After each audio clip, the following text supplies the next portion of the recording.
அடுத்த வருடம் ஏப்ரல் மாதம் முதல் அறவிடப்பட உள்ள கணக்கிடப்பட்ட வாடகை வருமான வரி தொடர்பில் ஜனாதிபதி ரணில் விக்ரமசிங்க பாராளுமன்றத்தில் இன்று தெளிவுபடுத்தினார். ஒரு குறித்த தரப்பிடம் மாத்திரமே இந்த வரி அறவிடப்பட உள்ளதாக அவர் கூறினார். நான் வாடகை வருமான வரி தொடர்பில் இந்த சபையில் தெளிவுபடுத்த விரும்புகிறேன். நாம் செல்வந்த வரியை அறிமுகம் செய்கிறோம். எனவே 90% வீடுகள் இதில் உள்வாங்கப்படுவதில்லை. ஆகவே அச்சப்பட வேண்டாம். இது வரிப்பணத்தை போன்று வரிப்பண வருமானம் மாகாண சபைக்குட்பட்டது. வரிப்பணம் போன்ற சட்டத்தை கொண்டு வந்தால் எதிர்காலத்தில் இந்த பணம் மாகாண சபைக்குரியது என சிலரினால் நீதிமன்றம் செல்ல முடியும். எனவே நாம் வேறு சூத்திரம் ஒன்றை அறிமுகம் செய்கிறோம். உங்கள் வருமான வரி மத்திய அரசாங்கத்திற்கே சொந்தமானது. நீங்கள் சாதாரணமாக வரிப்பணம் செலுத்துகிறீர்கள்.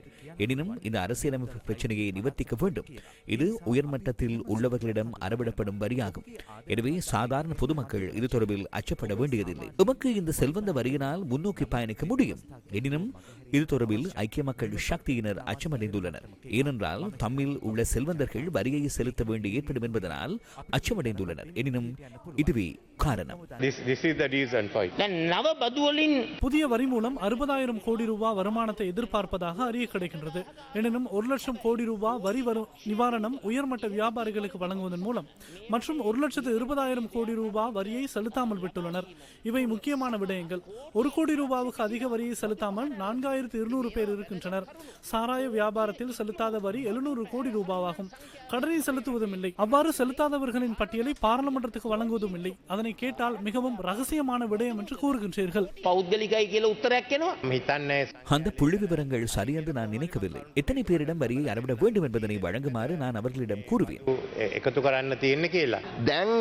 ஜனாதிபதி கூறிய விடயத்தை ஜனாதிபதி ஊடக பிரிவு தொடர்ச்சியாக முன்வைத்து வருகிறது.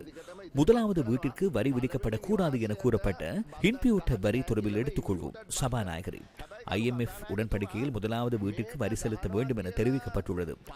ஆக்குபைட் ஹவுஸ் எனப்படும் வசிக்கும் வீட்டிற்கு வரி செலுத்த வேண்டும் என குறிப்பிடப்பட்டுள்ளது. எனக்கு 2 வீடுகள் இருக்குமாக இருந்தால் என்னால் ஒரு வீட்டில் மாத்திரமே வாழ முடியும். அந்த வீட்டுக்கு வரி செலுத்த வேண்டும் என தெரிவிக்கப்பட்டுள்ளது.